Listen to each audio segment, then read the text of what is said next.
Olá, pessoal do Saúde em Evidência, tudo bem? Alex aqui, hoje eu estou um pouquinho nervoso que eu estou com a convidada especial, mas aguenta aí que a gente já vai falar.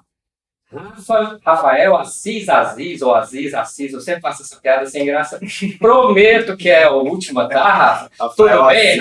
Rafael Aziz Assis, aqui no Saúde e Evidência. Vai ficar famoso aqui, a gente já não precisa nem apresentar.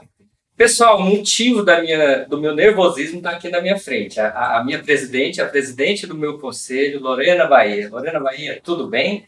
É um prazer estar aqui com vocês, Alex, Rafael, no Saúde em Evidência, ainda mais nesse mês que a gente comemora um mês do farmacêutico. Então é com muita honra e muita satisfação que eu estou aqui hoje para a gente falar nesse podcast sobre a nossa profissão, sobre a atuação do farmacêutico junto à sociedade e também falar um pouquinho das várias áreas de atuação do farmacêutico, do papel do conselho, enfim, um bate-papo livre para vocês perguntarem e falarem o que quiserem. Que bom. Perfeito. Começa o farmacêutico, que está com a honra de estar com a presidente dele aqui. Perfeito. Pois é, mês do farmacêutico, né? Eu tenho, assim, já vou começar direto, né? Eu tenho uma preocupação muito grande com o futuro da farmácia, né? Lorena, para onde que vai o futuro da nossa profissão? Para onde que está o presente e para onde que vai o futuro? Olha, Alex, é muito importante essa questão da gente pensar no futuro. Hoje, a gente tem uma mudança, uma inversão na pirâmide epidemiológica do Brasil. Então, o que a gente tem? Cada vez mais pessoas envelhecendo. A gente tem cada vez mais aumentando a população de idosos. Quando eu penso no envelhecimento da população, eu tenho que pensar que o idoso ele tem redução de acuidade visual, ele geralmente é um paciente polimedicado, então para viver mais, quase sempre as pessoas dependem de um ou outro tratamento que requer o medicamento como um insumo básico para manutenção da qualidade de vida, para melhoria de saúde. Então, eu não tenho como pensar no futuro vendo o farmacêutico de fora desses processos. Porque hoje o farmacêutico ele é o profissional de saúde mais acessível à população. Ninguém precisa marcar um horário para falar com o farmacêutico. O farmacêutico ele está presente hoje nas farmácias, nas drogarias, nas unidades de saúde pública. E ele é o elo entre o paciente e o prescritor.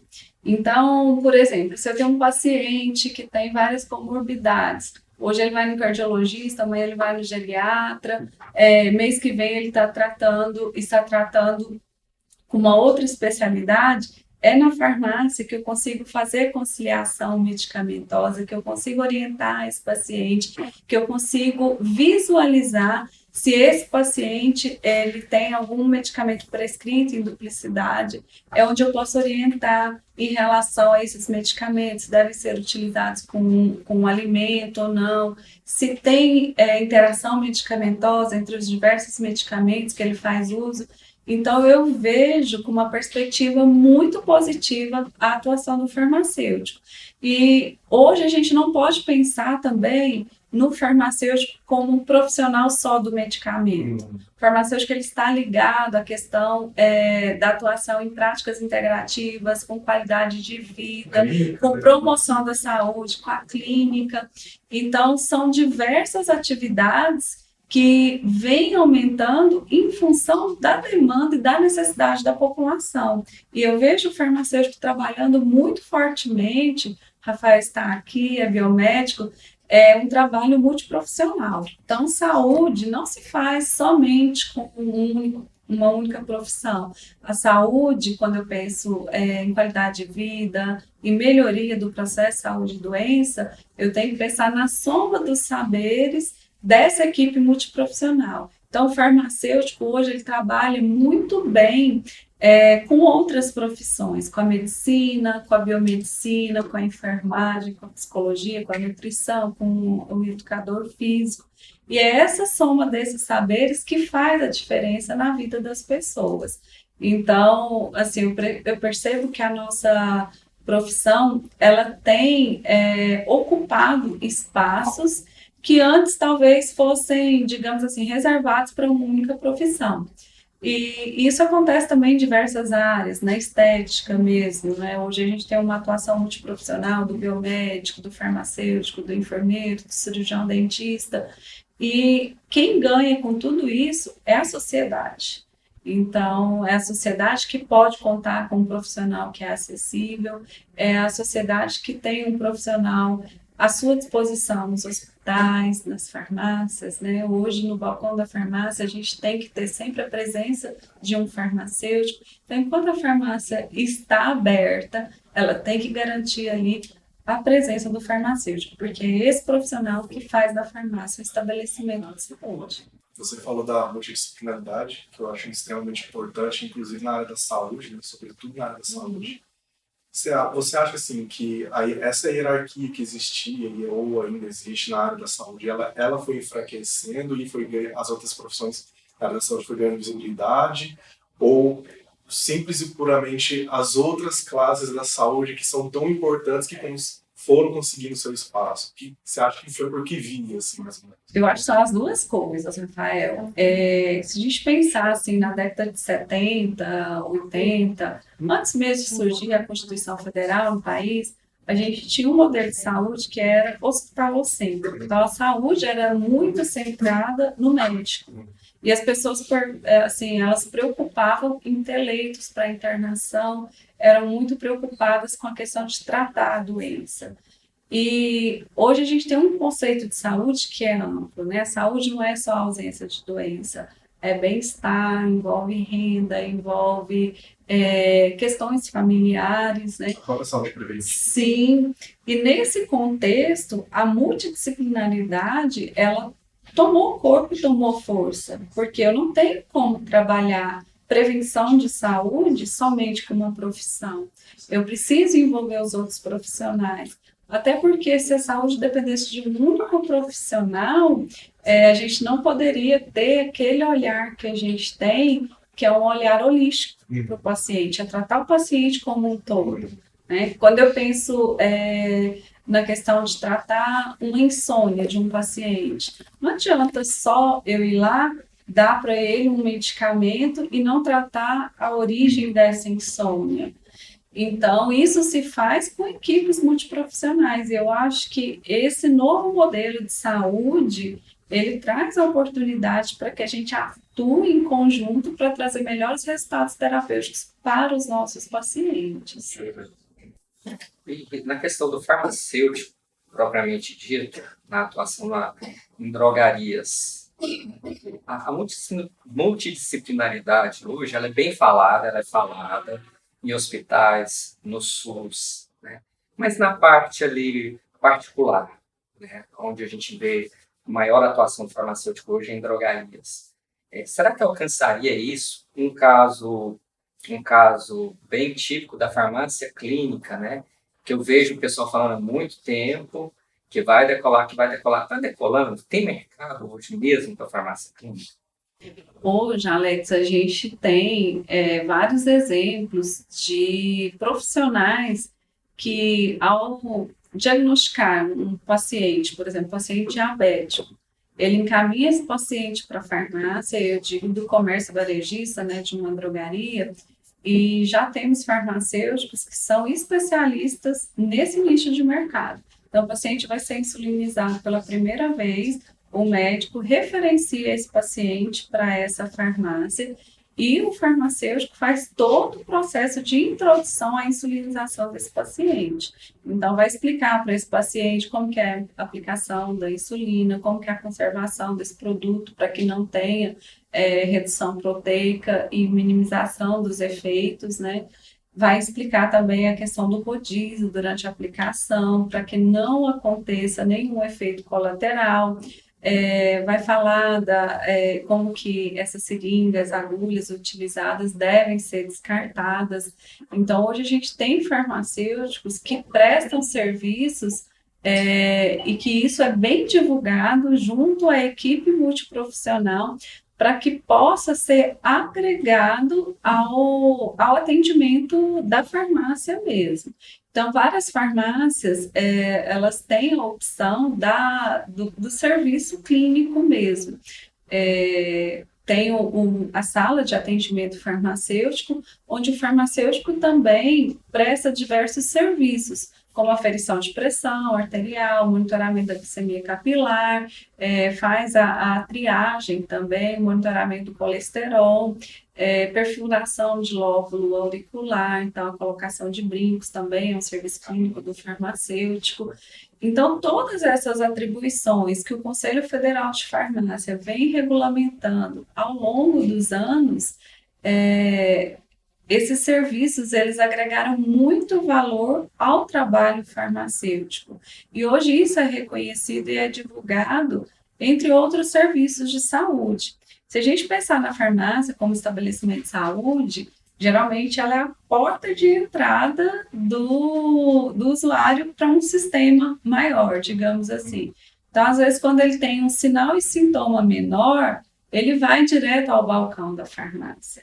Às vezes ele sentiu um desconforto abdominal, uma azia, uma digestão, ele procura a farmácia. Esse primeiro atendimento. Para esse primeiro isso atendimento. já é realidade. Sim. Então, e tanto essa integração com o médico hoje também é realidade. Também é realidade. Então, os nossos farmacêuticos, por exemplo, nos transtornos menores de saúde, eles podem atuar clinicamente, podendo inclusive prescrever aqueles medicamentos fitoterápicos, os isentos de prescrição médica. E, havendo necessidade, o próprio farmacêutico faz a triagem desse paciente para um serviço de saúde que seja mais complexo, para atendimento médico ou de um nutricionista, enfim, ele faz o acompanhamento. E os transtornos mentais? O farmacêutico consegue, hoje esse farmacêutico clínico, ele tem expertise já para ser essa porta de entrada dos transtornos mentais? Alex, excelente pergunta, até porque a gente está no Janeiro Branco, né, que a gente comemora também, né, o mês da saúde mental. Quantas pessoas a gente tem adoecidas? Temos aquelas que já receberam um diagnóstico, estão em tratamento, temos aquelas que não têm um diagnóstico ainda, e temos também aquelas que receberam o diagnóstico, estavam em tratamento e abandonaram, né, o uso de seus medicamentos sem o devido acompanhamento. Isso é muito fácil de se perceber na farmácia. Então, assim, quando eu penso em saúde mental, eu tenho que pensar assim, em diversas possibilidades.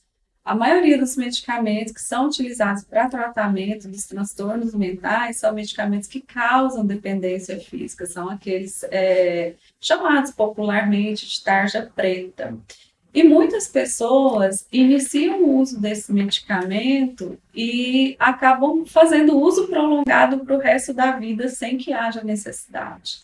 E esses medicamentos, eles possuem uma série de efeitos colaterais, né? Várias pessoas têm dificuldade de operar máquinas, dirigir veículos, né? Então, são pessoas que, mesmo inconscientemente, podem provocar um acidente no trânsito, pode reduzir sua capacidade cognitiva, sua capacidade de trabalhar, de produzir.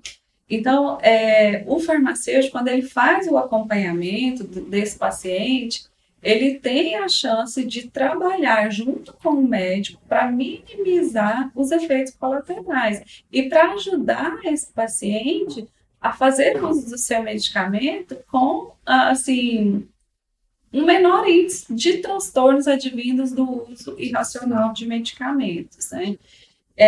Outra questão também que eu vejo muito na farmácia é a disponibilidade de escuta do farmacêutico.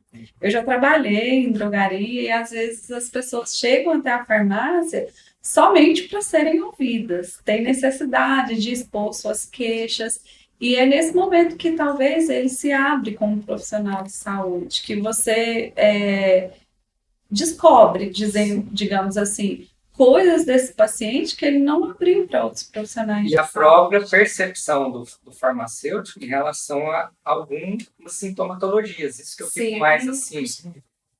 Isso que eu fico pensando, porque realmente a farmácia hoje é uma instituição de saúde, correto?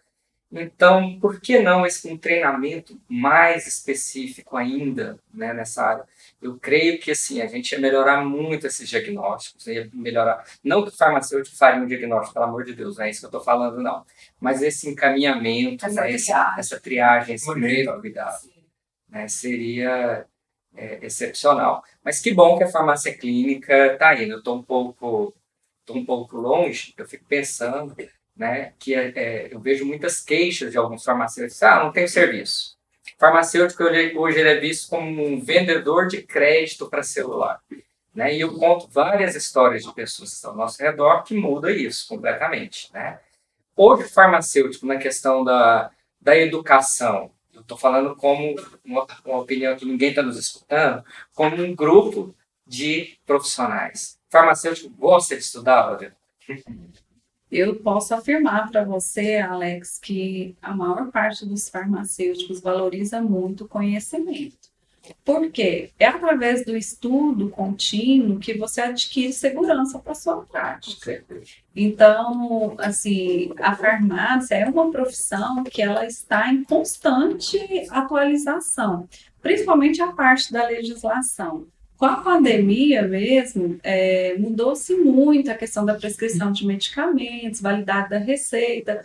Hoje, o medicamento que não era controlado passou a ser sujeito ao controle especial, era prescrito na receita simples, hoje ele é uma prescrição em receita branca, em 2 vias, tem que ficar retido na farmácia. Então, o farmacêutico, ele tem que estudar permanentemente. É uma profissão que eu sempre falo, você tem que gostar de gente e tem que gostar de estudar. E eu vejo que, assim, o estudo, ele abre um leque de oportunidades para nós, porque a farmácia, ela está dividida em 10 grandes áreas de atuação, que subdivide em mais de 130 especialidades. Então, hoje, por exemplo, se eu não estou feliz no balcão de uma farmácia, eu quero migrar para outra área, eu quero ir para a indústria, eu quero ser auditor, eu quero ser perito judicial, tem essa possibilidade, mas eu preciso me qualificar para isso, eu preciso estudar. E em muitas situações, não basta só você ter o diploma de farmacêutico. Às vezes você vai precisar de entender de assuntos regulatórios, desenvolver habilidades de comunicação, dominar a língua inglesa. Então, a farmácia, ela traz muitas oportunidades e o mercado exige cada vez mais de nós, profissionais. A pesquisa, né? Sim. Ligados então, agora com a pandemia, né, desenvolvimento de vacinas, desenvolvimento de novas tecnologias, medicamentos que foram fabricados, né, para tratamento da Covid. Então, tudo isso envolve a profissão farmacêutica. Agora, é claro, a gente não pode falar que não tem aqueles profissionais que não gostam de estudar. A gente sabe que tem muitos, tem aquela turminha que gosta de estar no WhatsApp o tempo todo criticando, reclamando de salário, falando que o farmacêutico, como você citou, né, Alex, está ali para colocar crédito no celular, que não tem nenhuma atribuição.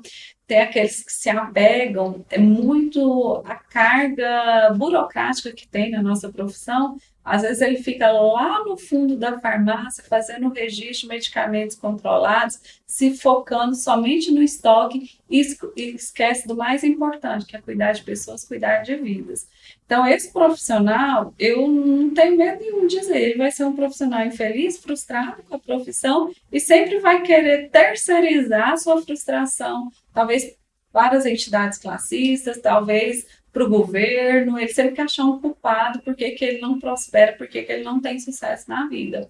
Agora, mais uma vez eu te falo, eu acho que a gente estuda muito e isso reflete a maioria. Se você me perguntar se eu estudo todos os dias. Eu trabalho com auditoria em serviço de saúde e posso dizer que cada auditoria é um desafio diferente. Então, um dia eu estou auditando um hospital, no outro dia é um SAMU, no outro dia é assistência farmacêutica, e para tudo isso eu tenho que estudar muita legislação, tenho que fazer buscas nos sistemas, e a vida do farmacêutico é isso, onde ele está, ele tem que estudar para se manter e para se colocar no mercado de trabalho. Você trouxe a questão da pandemia e também do estudo.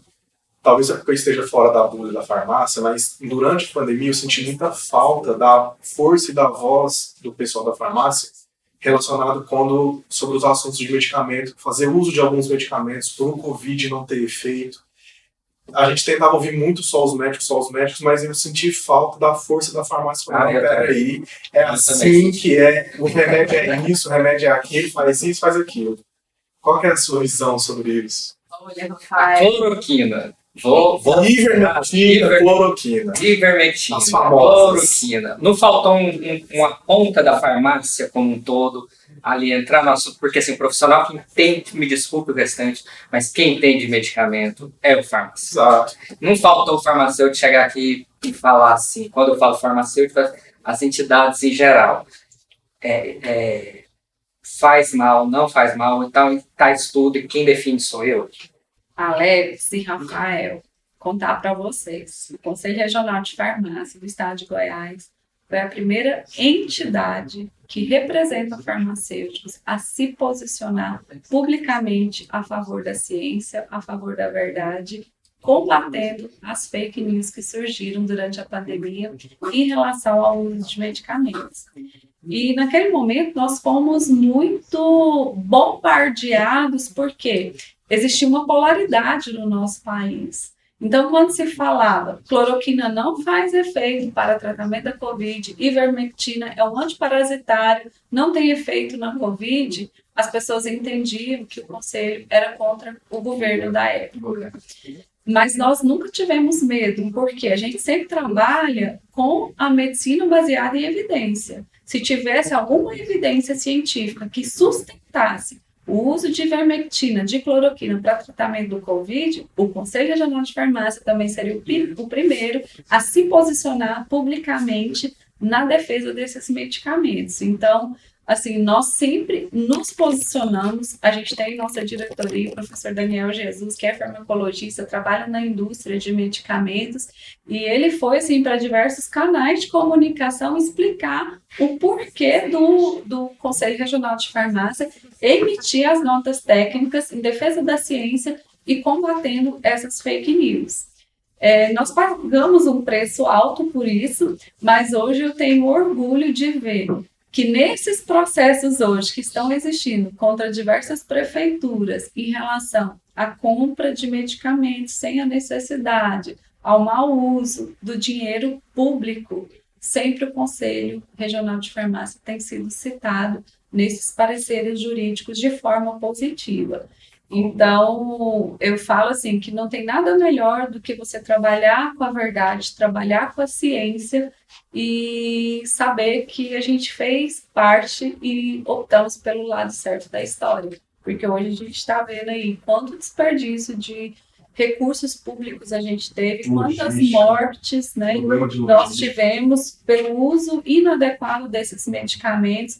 Esses medicamentos, no início, quando a gente teve aquele boom que cloroquina era para tratar a Covid, nós tivemos falta deles para os pacientes que tinham lúpus eritematoso sistêmico, para o paciente que realmente tinha necessidade de fazer uso desse medicamento. Então, o conselho, ele participou de forma ativa, a gente não teve medo de se expor, a gente pagou um preço alto, mas valeu muito a pena. Agora, não foram todos os farmacêuticos que reproduziram a fala do conselho. Inclusive, em algumas postagens do próprio conselho, alguns farmacêuticos entraram e falavam: o pessoal aí é militante, é comunista, é da esquerda, né? Então, assim, e nunca foi por política, sempre foi pela ciência, né, em defesa da vida mesmo, e daquilo que a gente sempre estudou, né? Você lá na biomedicina, eu e o Alex na farmácia, a gente sempre valorizou a medicina baseada em evidência científica. Perfeito. Então, vamos começar com quero fazer aquela pergunta, que eu tenho uma dúvida legítima sobre ela, que é em relação ao conselho de farmácia, se vocês têm proximidade com a Anvisa na aprovação de vacina, na compra de vacina, inclusive na própria pandemia, né, se vocês tiveram voz na hora de trazer, porque teve problema nessa compra dessa vacina, se vocês atuaram em cima disso, se teve peso na decisão sobre isso. A Anvisa, ela trabalha com processos democráticos de participação social. Então, sempre que a Anvisa lança as possibilidades de consulta públicas, que ela realiza audiências públicas de diversos temas, não só das vacinas, mas de medicamentos. Agora, recentemente, eles estão num processo de revisão das boas práticas de laboratórios de análises clínicas, né? Então, estão revendo a RDC 302. Em todas essas oportunidades, o Conselho tem participado através de manifestações formais, contribuindo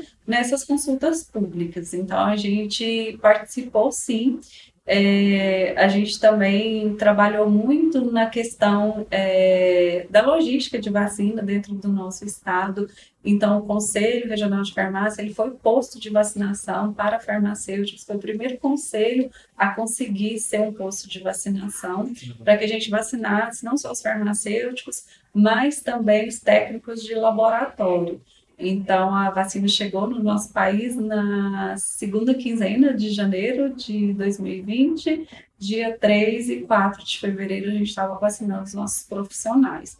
Então, a gente sempre coloca o nosso corpo técnico, a nossa capacidade instalada à disposição dos serviços de saúde para que a gente possa contribuir na disseminação mesmo, né, no caso das vacinas, promovendo, né, a adesão do nosso público-alvo às campanhas de vacinação. Muito legal. Bom, Lorena, já que jacaré ninguém virou até agora, mas assim, eu considero uma preocupação legítima, que tem um grupo de pessoas, incluindo médicos, né, que eles dizem que as vacinas têm uns efeitos colaterais prejudiciais. Eu já ouvi citar fibrose, né, miocardite. Né? Eu, até onde o meu conhecimento vai, eu não creio, porque até hoje é muito difícil você me separar, né, os processos inflamatórios do próprio vírus, né, de algum medicamento derivado. Então, nem filosoficamente, dentro da farmácia falando, a gente não conseguiria. Mas tem estudo que mostra esses efeitos relacionados à vacina. O pai hoje, que ele deixa de vacinar a criança, ou deixa de tomar a quarta dose por medo que teve um vizinho que está na UTI por causa da vacina. Até onde ele vendo esse podcast, ele pode ficar tranquilo.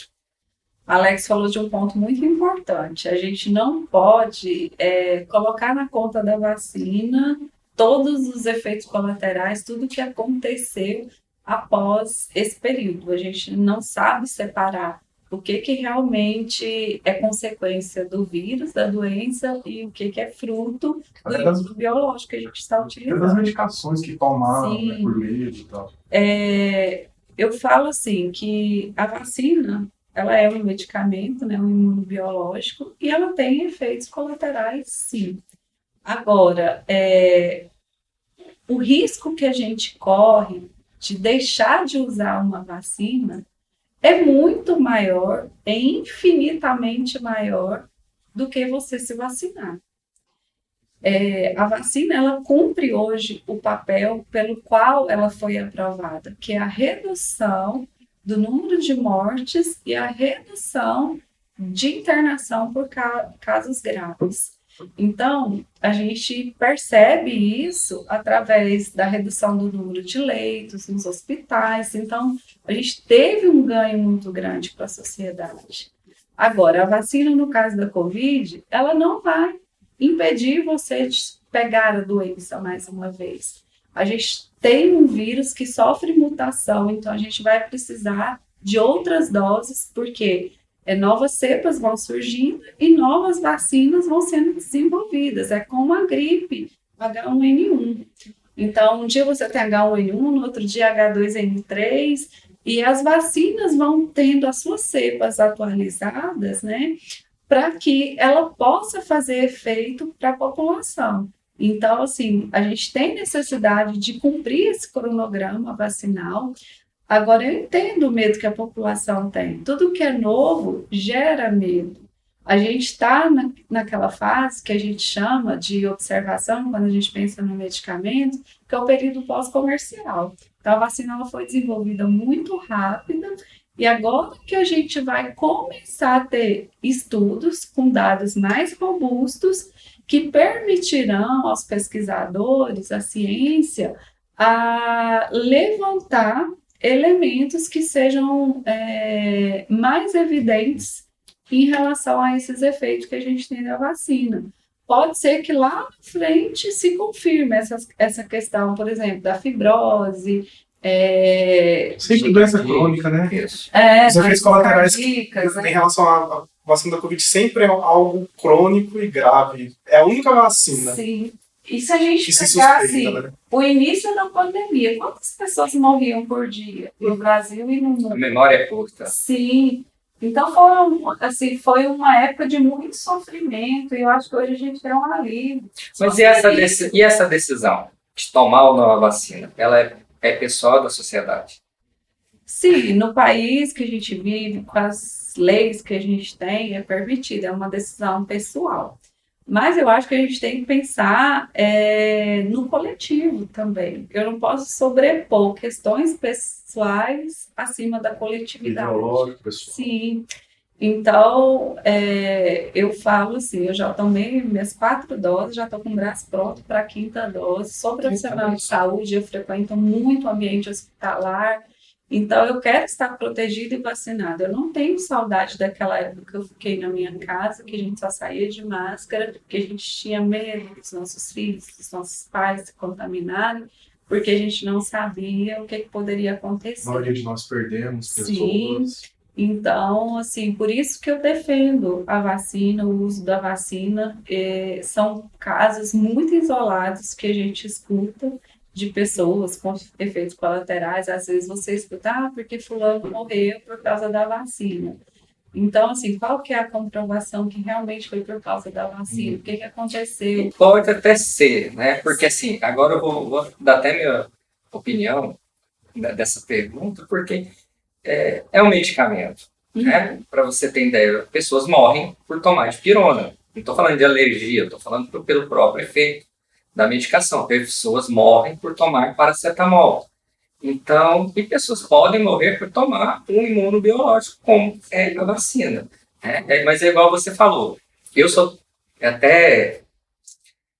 Dói até o farmacêutico falar isso. Eu sou totalmente a favor da vacina. Dá a impressão que você está falando assim, eu sou totalmente a favor de respirar. Mas é preciso falar isso, tocar nesse assunto, explicar. Eu acho que a gente passou assim um lado, eu sou anti-pró, mas por quê? E tem pessoas que têm essa dúvida real ali. Tem pai de família que tem essa dúvida, tem a pessoa que é menos esclarecida, né? Faltou um pouquinho, na minha opinião, desse discurso mesmo, da nossa área. Chegar ali e falar, olha, é assim, mas é melhor você tomar a vacina do que você enfrentar. Eu sei que foi dito, muita gente, mas faltou um pouquinho mais de ênfase nesse ponto, né? E é isso que a gente quer falar. Eu acho que esse podcast vai fazer muito sucesso, porque assim, a gente está falando de coisas que todo mundo precisa ouvir. E às vezes é tão óbvio para a gente, mas não chegou ainda onde precisa, né? E eu me preocupo muito com essa questão, não vou vacinar, tal, porque existe um movimento anti-vacina no nosso país que está trazendo de volta para a população doenças que foram erradicadas. Sim. Então a gente teve o quê? Casos de poliomielite, depois de mais de 20 anos com a doença erradicada no país, a gente tem aí, né, pessoas com paralisia infantil. A gente teve surgimento de novos casos de sarampo. Raiva, a gente teve um óbito no DF por raiva de um jovem de 19 anos, né, ele tinha acabado de passar no vestibular. Então, são doenças que tinham desaparecido da sociedade. E, às vezes, por ignorância mesmo, por esse movimento, não vou vacinar meus filhos, eu acabo penalizando pessoas que poderiam estar protegidas dessas doenças, né? Então, a gente precisa, sim, conscientizar a população, a gente precisa falar disso, da importância que é para a nossa sociedade as campanhas de imunização. Hoje a gente tem uma cobertura vacinal no país que ela está bem abaixo da média mundial. Isso é muito difícil. E o Brasil sempre foi conhecido por ser super eficiente em vacina, em propaganda de vacina.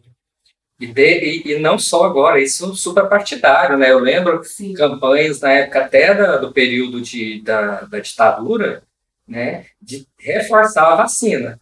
Então, eu acho que isso vai além do pensamento político, né? Óbvio de novo falar isso, mas assim, a gente esquece, a gente está esquecendo isso, né? Eu acho que a principal responsabilidade é nossa, né? A gente precisa reforçar o tempo inteiro ali.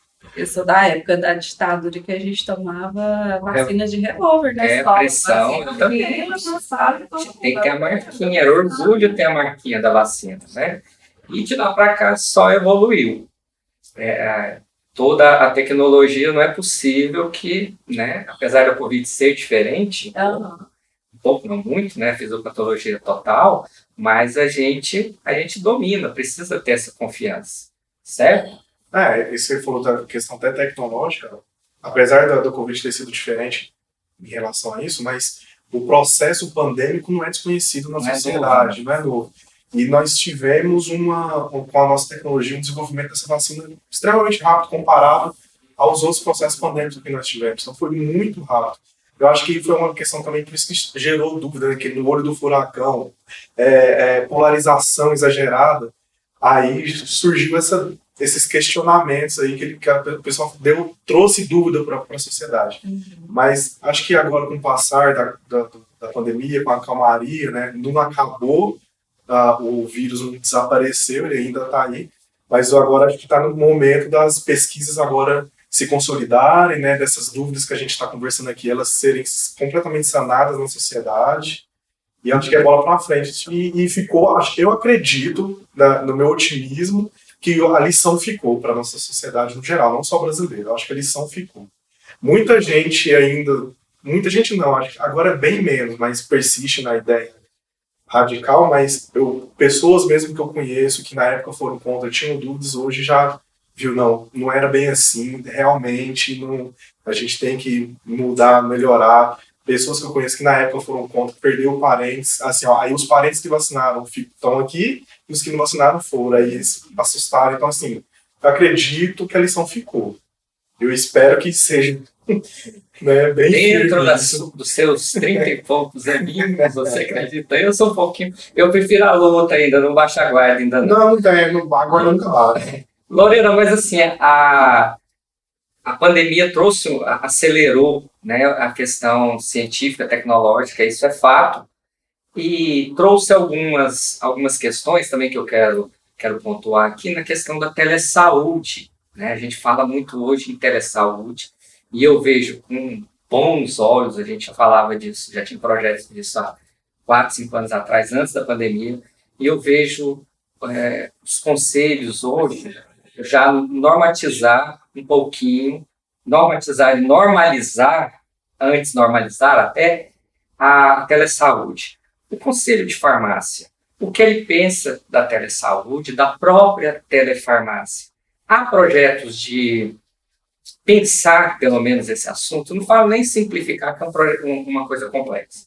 A telefarmácia, ela foi regulamentada recentemente pelo Conselho Federal de Farmácia. Então, a profissão ela tem acompanhado o desenvolvimento de novas tecnologias para atender a demanda da sociedade. A gente tem hoje, assim, a gente pode dizer que a saúde é muito digital a questão. Então, com a pandemia, acelerou um pouco esse processo, né, das teleconsultas, da telefarmácia. A gente teve a questão da prescrição eletrônica, né, hoje várias receitas elas são enviadas, né, de forma digital.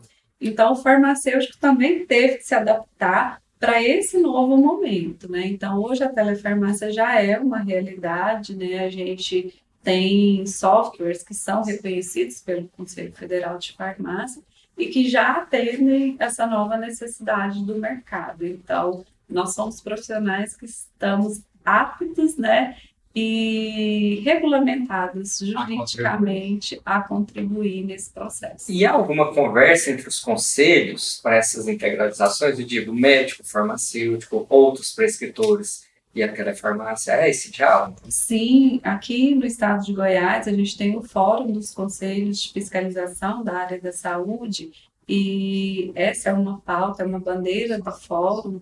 Então, a gente tem conversado, sim, recentemente a gente teve aprovado no Congresso Nacional a lei que regulamentou a telesaúde, e todo esse processo ele é tratado, né, de forma multiprofissional também, porque a gente entende que abrange as diversas profissões. Correto. Outra dúvida que eu tenho, desculpa, são dúvidas pessoais. Aproveite, meu amigo. Estou aqui. A questão da farmácia, da telefarmácia. Há necessidade da farmácia ser física? Ou quem estiver nos ouvindo agora, empreendedor, quiser montar uma farmácia totalmente online, como um depósito, ele pode ou ele tem que ter a física para ter o serviço online? Ele tem que ter a farmácia, o estabelecimento físico para De implantar porta aberta. a telefarmácia. Entendi. Então, a telefarmácia é uma modalidade, mas dentro do estabelecimento de saúde.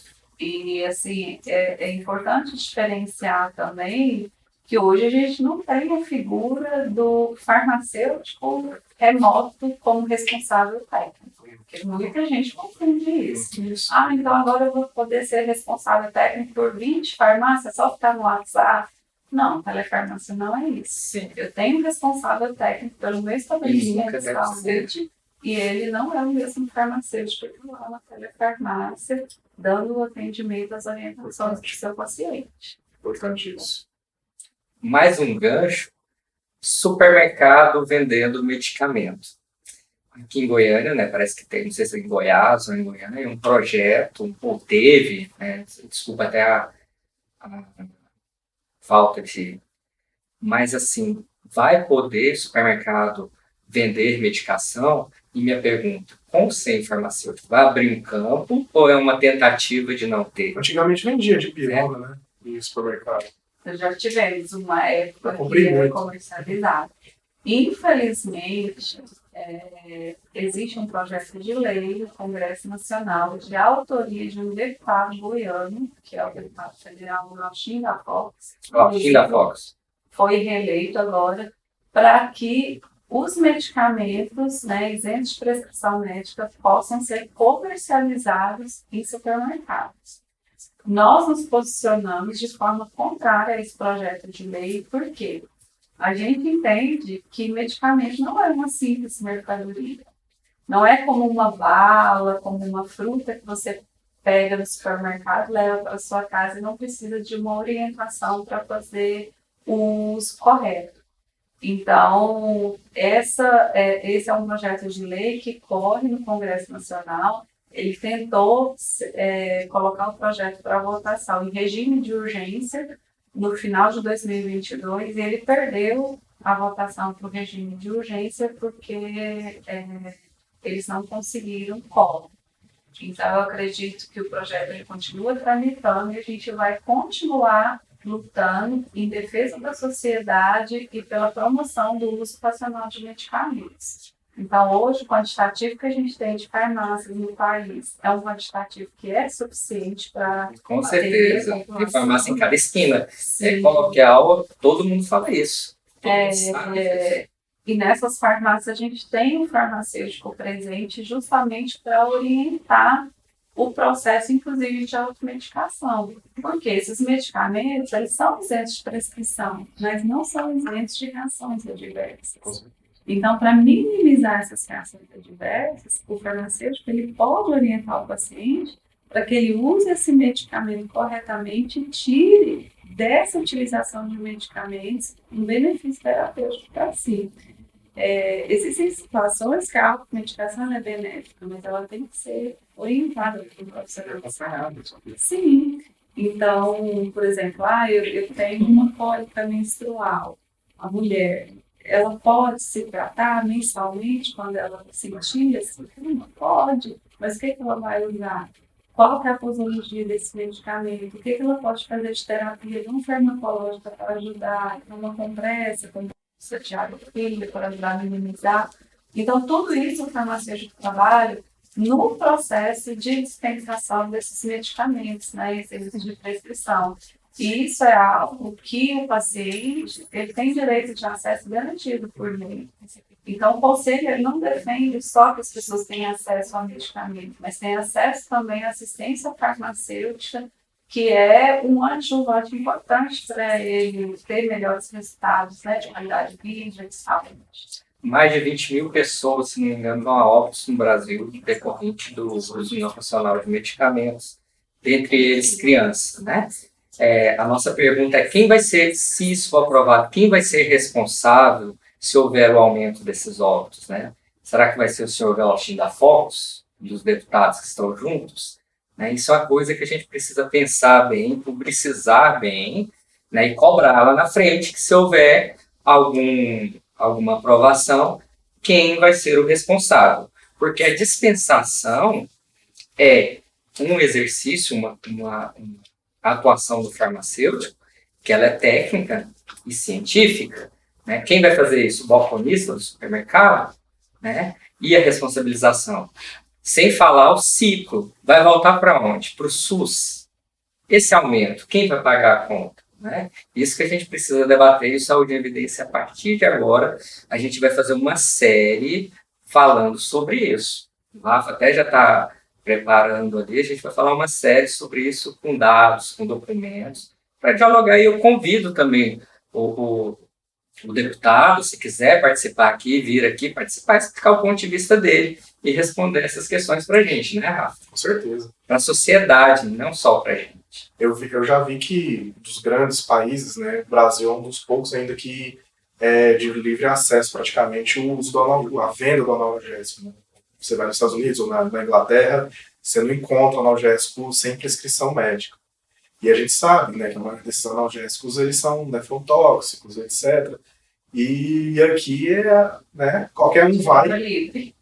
O conselho já falou sobre, já conversou sobre isso, já se pensaram em tirar as vendas sem prescrição. Como é que é isso?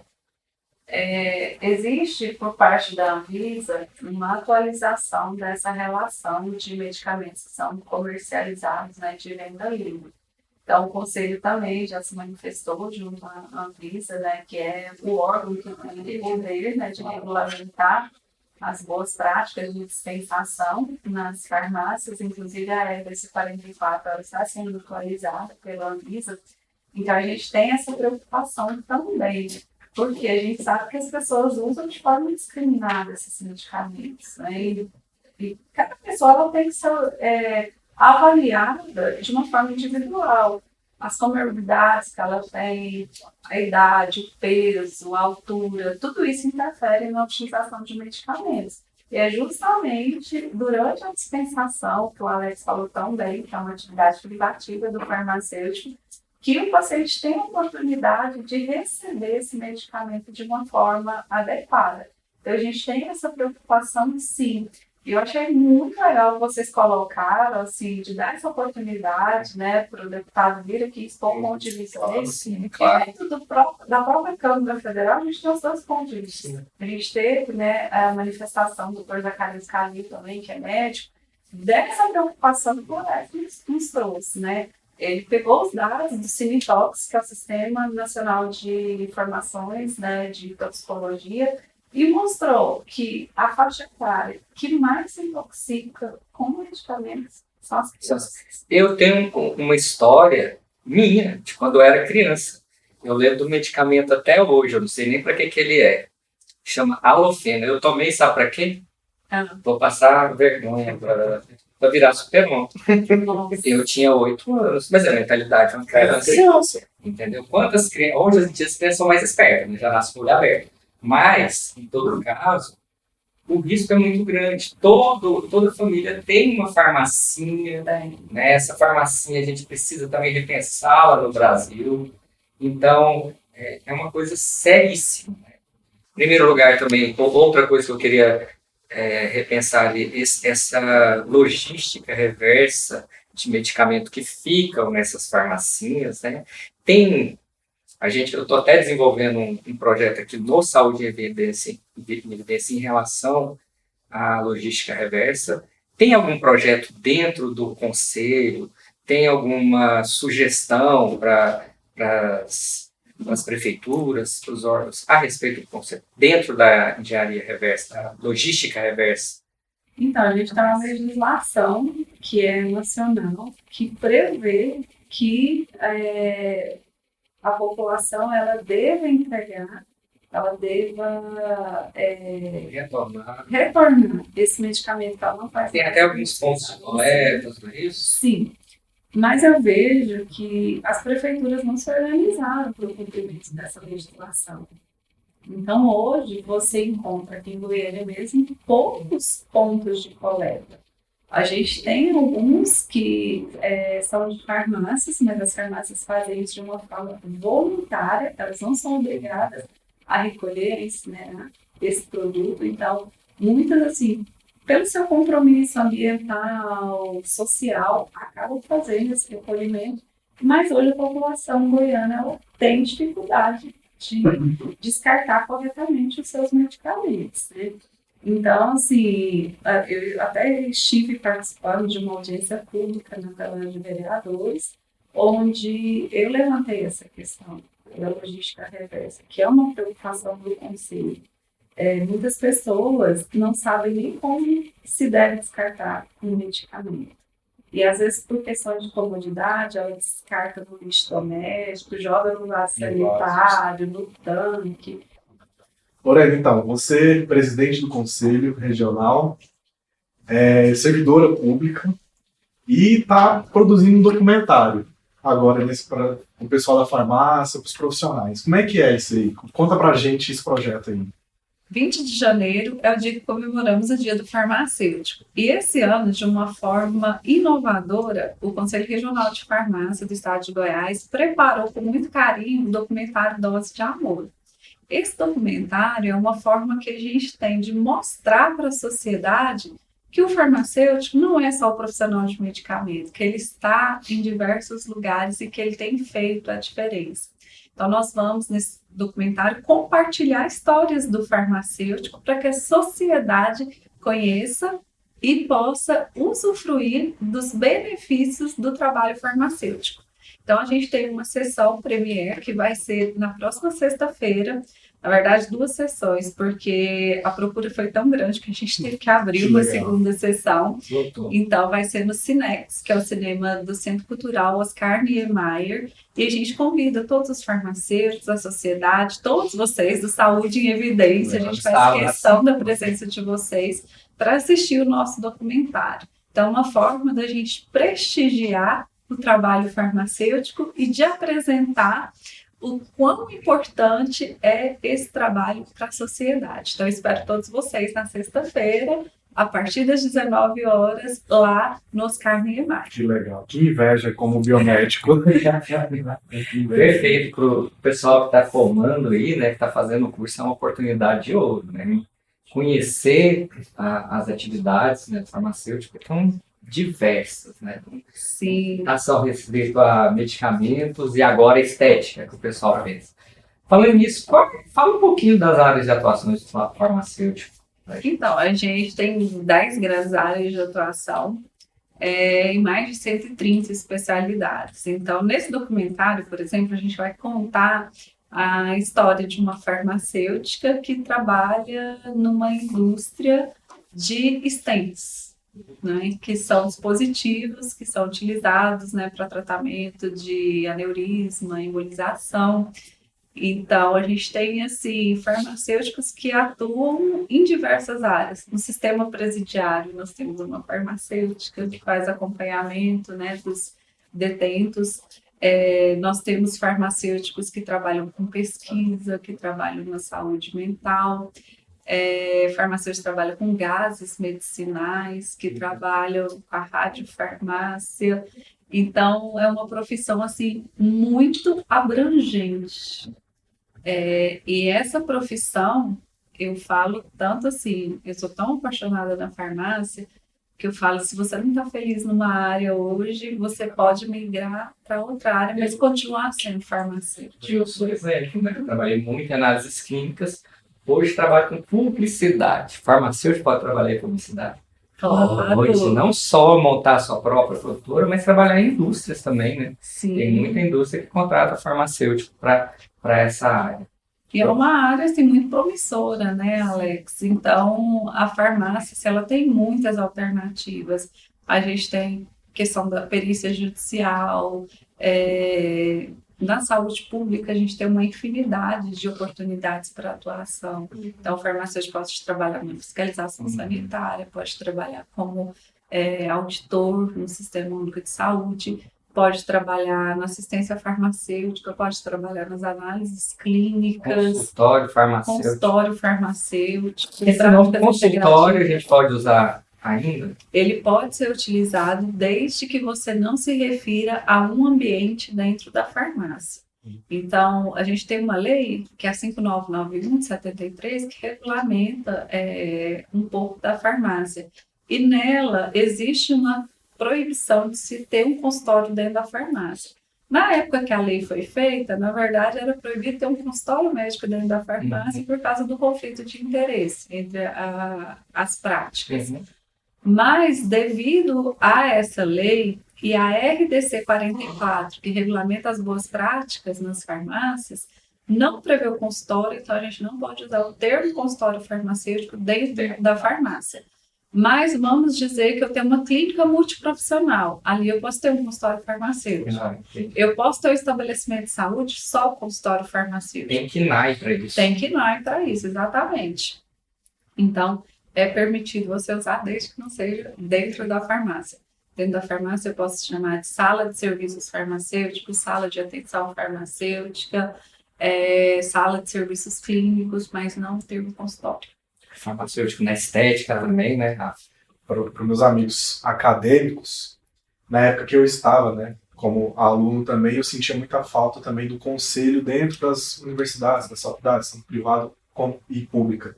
A gente pelo menos do meu conselho, eu nunca vi, nem na UFG, nem nas particulares, em lugar nenhum, um conselho lá dentro, ativo e ajudando os alunos, colocando programas de extensão, não existe. E na farmácia, como é que é o conselho dentro das universidades? Na farmácia, a gente tem uma preocupação muito grande de fazer com que esse acadêmico ele já participe do dia a dia da farmácia. Para ele compreender o mercado, seus desafios, as dificuldades, ele tem que conhecer a realidade da profissão. Então, para isso, a gente instituiu alguns programas dentro do Conselho de Farmácia. Então, a gente tem o START, CRF, que é um momento onde a gente oferece a essas faculdades um cardápio de palestras e aí ela escolhe lá 4 temas. Então, a gente vai para dentro das faculdades para falar sobre esses temas que a faculdade levanta como ponto de necessidade. Isso a gente faz no primeiro ano, quando ele chega na faculdade. Aí a gente dá a oportunidade para que esses alunos conheçam qual é o papel das suas entidades. Então, o que faz um sindicato, o que faz uma associação de profissionais, por que é importante você ser filiado, o que você pode esperar de um conselho, porque muita gente tem a impressão que o conselho existe para defender o profissional e o conselho existe para defender a sociedade, né? Para garantir que a sociedade receba serviços de qualidade. Então, a gente tem essa preocupação. A gente faz também um momento, que é o CRF de Portas Abertas, onde a gente recebe os acadêmicos no conselho. Então, é um momento que a diretoria tem sempre um café lá, e aí é só café mesmo, porque o conselho não pode ter lanche, não pode ter nada. Eu falo que eles vão aquele café e um copo de água, que é o que o TCU permite a gente fazer. Então, a gente recebe esses acadêmicos no conselho, a gente apresenta toda a estrutura, ele faz um tour pelo conselho, conhece as áreas do conselho, conhece um pouco do que é a fiscalização de um conselho, por que é importante. E nesse momento a gente fala muito do mercado de trabalho. Então, o que ele precisa saber para ele exercer a profissão? Ele vai formar, no outro dia o que ele faz, quando ele se inscreve no conselho, é obrigado a se inscrever, não é? Quem está isento de pagar a anuidade, então tudo isso a gente faz. E quando ele cola grau, a gente tem um outro momento com ele, que é o Qualifar, que é quando ele recebe todas as orientações jurídicas para o exercício profissional ético e recebe também a sua carteira profissional e seu diploma.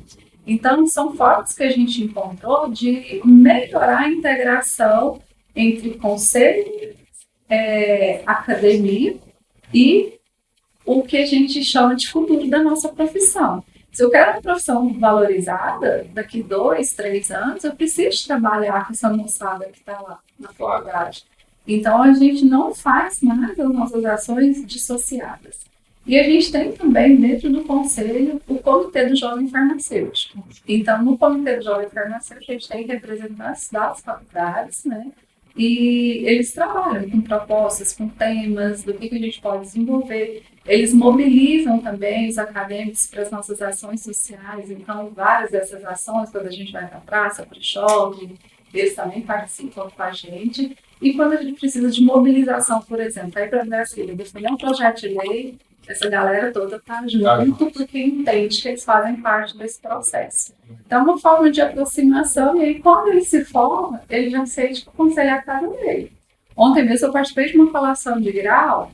Quando eu cheguei lá, várias pessoas já me conheciam, porque já tinha ido no conselho como acadêmico, já estavam felizes, porque sabia que ia chegar lá no conselho, que o conselho oferece uma estrutura para recebê-lo. Então, assim, é muito bom a gente ter essa aproximação, porque não tem como pensar em valorização profissional sem envolver o futuro da nossa profissão. Não sei certinho. Se só confirmar aqui, vê se o cartão dela estiver cheio, continua gravando. Já, continua gravando no computador. E se qualquer coisa se animar até central, então pode continuar tranquilo. Bom, pode continuar. Viu o conselho de biomedicina? Copie no mínimo. Não, mas que a gente pede. Mas nós vamos recebê-los aqui também. Eu tenho certeza que eles vão se posicionar. Deve ter muita coisa sendo feita também. A diretoria lá foi empossada recentemente, Rafael, e eu vi que eles apresentaram um relatório de gestão e têm desenvolvido. Agora, a biomedicina ela tem um grande desafio, porque ele é um conselho que abrange vários estados. Né? É regional. É regional. Hoje a gente a terceira região. É a terceira região, e eu acho que pega a parte de Tocantins, Mato Grosso, Minas, então é bem ampla a atuação dele. Então é um pouco mais difícil, mas o senhor Renato Miguel, junto com a diretoria dele, eu acredito que eles tenham planos, né, de trazer melhorias também para a biomedicina. É importante porque a biomedicina também, igual a farmácia, ela tem muitas áreas de atuação, áreas essas que os acadêmicos acabam não conhecendo a maioria. Eu mesmo entrei achando que só tinha análises clínicas, bancária, né? E quando a gente entra, a gente vê que tem várias. Hoje, se não me engano, são 37 áreas, né? E agora a estética também bombando e biomédica aí dentro. Então, assim, realmente precisa de uma atuação do conselho junto com quem está formando e com depois com quem já formou, que é muito importante, né? Para a valorização da profissão. Né? Lorena, você falou que o conselho protege a sociedade. E o que ele faz para o profissional? Porque eu vejo o profissional reclamar, só pago anuidade. Às vezes um profissional fala, não entende nada, não vê, não procura se informar. Eu, por exemplo, fiz um curso maravilhoso no conselho de sala de vacinação, onde se você procurar no estado, você não teria eu sou professor, eu posso falar de carteirinha, onde eu aprendi muito. Excelente. Né? Então eu vejo muitas pessoas falando sem a base. O que o conselho faz no profissional? Bom, a atividade finalística do conselho é a fiscalização do exercício profissional. Mas nós, do conselho, nós entendemos que um profissional, para que ele possa executar bem as suas atividades, ele precisa de conhecimento, ele precisa de orientação. Então, a gente trabalha com a fiscalização educativa e a gente trabalha também com a qualificação profissional. Então, somente no ano de 2022, nós tivemos quase 6.000 farmacêuticos qualificados gratuitamente através das oportunidades que o Conselho ofereceu. Você citou o curso de habilitação e serviço de vacinação. É um curso que, se o farmacêutico fosse pagar no mercado, eu tenho certeza que não sairia menos que R$1.000. E o Conselho ofertou gratuitamente essas vagas, habilitando o serviço de vacinação em diversos municípios aqui no nosso estado. O Conselho tem investido muito na qualificação, porque a gente tem essas inovações do ponto de vista da legislação, de regulamentação de novas práticas para o farmacêutico, e a gente entende que ele precisa estar por dentro para que ele possa desempenhar bem o seu trabalho. Um outro tripé que o farmacêutico trabalha é a questão da valorização. E valorização se dá através da defesa das prerrogativas profissionais. Então, existem situações, por exemplo, de demandas judiciais de um conselho de classe contra o conselho de farmácia para que os farmacêuticos não possam atuar na acupuntura, que é uma prática, né, da medicina tradicional chinesa multiprofissional.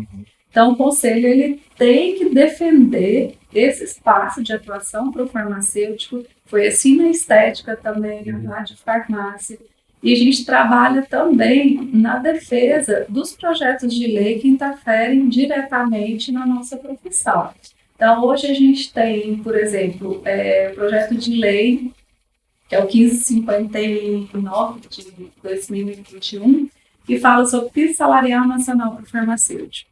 É uma bandeira dos conselhos a valorização. Então, a gente quer que o farmacêutico trabalhe, mas que ele receba dignamente por esse trabalho.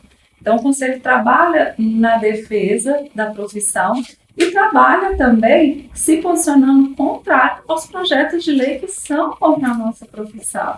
Então, a gente tinha um projeto de lei lá na Câmara dos Deputados, né, em Brasília, que trazia a proposta da criação do farmacêutico remoto. Então, o farmacêutico remoto, ele poderia atuar em 20 farmácias ao mesmo tempo, bastava ele estar disponível no WhatsApp, podendo atender estados diferentes. Então, eu poderia estar aqui em Goiás e ser o responsável técnico de uma farmácia no Rio de Janeiro, outra na Paraíba, outra lá em Rondônia, outra no Acre. Então, contra esses abusos, o Conselho também vai atrás, mobiliza, reúne com os seus deputados. Então, o Conselho ele é um órgão também que traz a valorização para o farmacêutico. Uma outra questão que a gente trabalha muito é com a falsidade ideológica, a falsidade de diplomas. Então, a gente tem várias pessoas que tentam se inscrever no Conselho de Farmácia como farmacêuticos, sem nunca ter cursado a graduação de farmácia. Acho que isso é um problema até de todos os conselhos. Sim, né? E para vocês terem uma ideia, em 2022 foram 29 denúncias que a gente enviou para a Polícia Federal. Então, o Conselho, como uma autarquia federal, os crimes eles são relatados à Polícia Federal e nessas situações o Conselho ele tem que atuar para quê? Para garantir que a sociedade vá receber o serviço de um profissional que é graduado no curso de farmácia, que tem habilitação, que cumpre os requisitos da lei para exercer a farmácia no nosso país. Responde corajoso demais. É muito corajoso. Saiu um noticiário recentemente agora, falsificou o certificado de odonto e estava com uma clínica de estética atuando, a Polícia Civil chegou lá na hora. E era falsificado, então é um problema muito grave mesmo. Muito grave. E eu acredito, assim, que outra forma também de você valorizar o profissional é uma parte chata que o conselho tem que fazer, mas que a gente faz, porque é a atribuição nossa, enquanto conselheiro, enquanto diretor, você julgar os processos éticos de farmacêuticos, né, que não respeitaram, né, o nosso código de ética profissional. Então, essa é uma parte ruim, porque ninguém gosta de julgar o seu próprio colega e ver que aquelas coisas que prejudicam a sociedade estão acontecendo na farmácia. Mas a gente tem essa responsabilidade de combater o que está de errado na nossa profissão. Então, assim, é sempre dado ao farmacêutico que responde o processo ético, né, o direito ao contraditório, ele sempre é ouvido.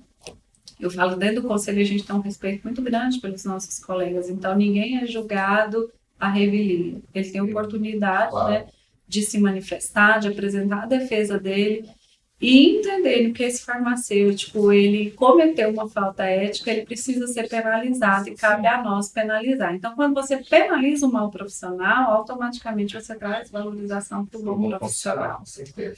Então, o Conselho ele tem essas frentes de atuação. Uma outra frente que a gente tem abraçado bastante também é em relação aos cursos na modalidade de ensino à distância. Então, é uma bandeira dos conselhos de fiscalização da área da saúde. A gente entende que a vida não é virtual. Então, aqueles cursos que são oferecidos na modalidade 100% à distância, a gente acredita que ele não oferece conhecimentos, subsídios necessários para a atuação clínica de um profissional de saúde. Então, a vida ela exige contato, ela exige diálogo, ela exige presença e ela exige cuidado direto, né? Essa integração entre paciente, né, e profissional de saúde. E, infelizmente, a gente tem muitos cursos aí oferecidos de forma à distância, sem campo de estágio, sem prática, e nós que somos profissionais de saúde, que a gente sabe o quão prejudicial isso é, né? Isso não vai trazer segurança para a sociedade. Então, é uma outra frente que a gente também tem trabalhado na qualificação do ensino.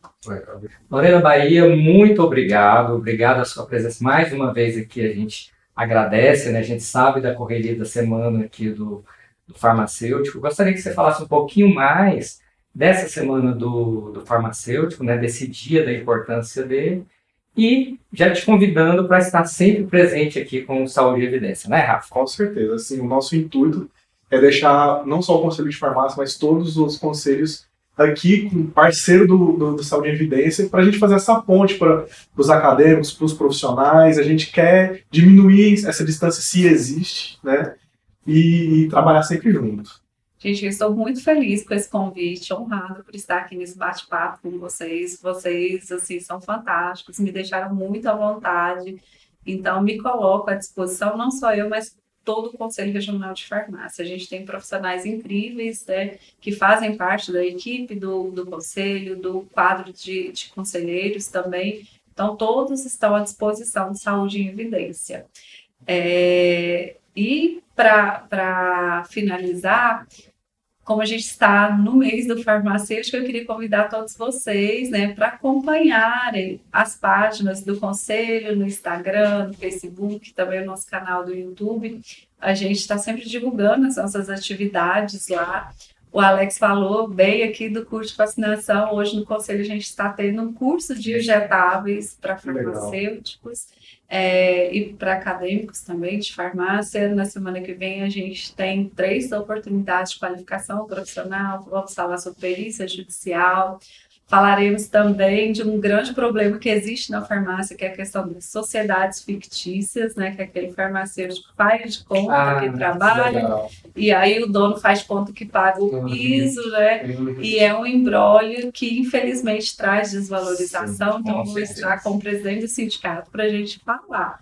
Porque eu sempre falo, a gente tem que trabalhar com a verdade, tem que ser transparente, porque senão lá na frente alguém vai falar, gente, mas a Lorena falou que essa profissão é linda, apaixonante, mas não falou dos problemas. Então, a gente gosta,